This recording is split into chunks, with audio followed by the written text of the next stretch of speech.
بسم الله الرحمن الرحيم، والصلاة والسلام على أشرف المرسلين سيدنا محمد صلى الله عليه وسلم النبي الأمين وعلى آله وصحبه أجمعين. نتكلم النهاردة على الدعاء، وحديث اللي بيقول الدعاء يغير القدر، وده بيودينا لأن ازاي الدعاء من الحاجات الأركان الرئيسية والمهمة جدا. والنبي صلى الله عليه وسلم قال إن الله يحب العبد اللحوح اللي بيقعد يلح على دعائه. ربنا بيحبنا نقعد نلح على الدعاء ونصر عليه، ومش بنصر في إطار التجربة، يعني نجرب كده نصر واحنا مش عارفين ان احنا على يقين ان ربنا هيسمع دعائنا او هيقدر يجيب لنا دعائنا، وده بيبقى فيه خلل. مفيش حد بيجرب ربنا يا جماعة، احنا بندعي واحنا على يقين ان ربنا قادر ان هو يجيب دعواتنا في ثانية وكن فيكون.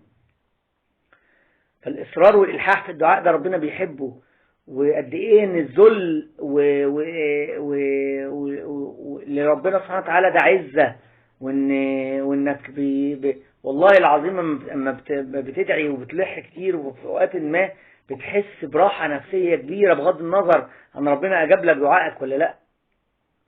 فالدعاء زي ما قال الحديث هو مخ العبادة. فطبعا ده من الأركان الرئيسية في حياة المؤمن، إنك بتدعي ربنا سبحانه وتعالى. وإذا سألك بسم الله الرحمن الرحيم، وإذا سألك عبادي عني فإني قريب أجيب دعوة الداعي إذا دعاني فليستجيبوا لي وليؤمنوا بي لعلهم يتقون. الدعاء من الأركان الرئيسية. والدعاء الحقيقة ليه آداب، إنك تكون متجه للقبلة، وإنك تصلي على النبي عليه الصلاة والسلام في أوله وفي آخره، وإنك يعني تبقى على وضوء مثلا. دي آداب، وليه أوقات محببة زي مثلا دعاء ليلة النصف من شعبان، وليلة الجمعة، وليلة أول رجب، وليلة 27 من رجب اللي هي ذكر الإسراء والمعراج، وليلة وليالي رمضان كلها طبعا، وأيام رمضان كلها، وانت صايم يا أحوال، وانت صايم، وانت في العمرة، وانت في الحج محرم يعني. وليه أماكن زي في المساجد، زي ساعة الإجابة برضو، في أوقات زي ساعة الإجابة اللي بتبقى يوم الجمعة أو ليالي رمضان أو ليلة القدر. وليه أماكن زي المساجد، وزي زيارة أماكن أضرحة أولياء الله الصالحين وآل البيت رضي الله عنهم أجمعين. وحتى أي قبر بتزوره بتدعي لنفسك وليهم. يعني الدعاء ليه قدر كبير جدا، وإنه يغير القدر دي حاجة مش سهلة.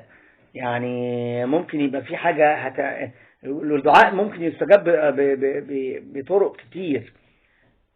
ممكن ربنا يكون مؤخر استجابة الدعاء لوقت ما، او يكون الحاجة اللي انت بتلح عليها دي مش خير ليك، فربنا عارف الخير ايه فما مش هيستجيبها. وممكن يكون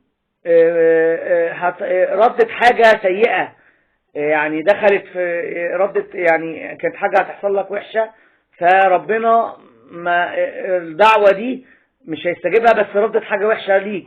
فهو كده ليها فايدة كبيرة جدا عند ربنا سبحانه وتعالى، وهي عبادة كبيرة جدا الدعاء ده.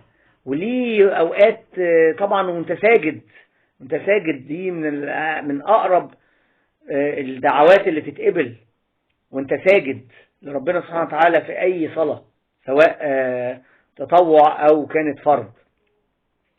أتمنى الله سبحانه وتعالى أن يستجيب دعائنا، وأن ينفعنا بما علمنا ويعلمنا ما ينفعنا.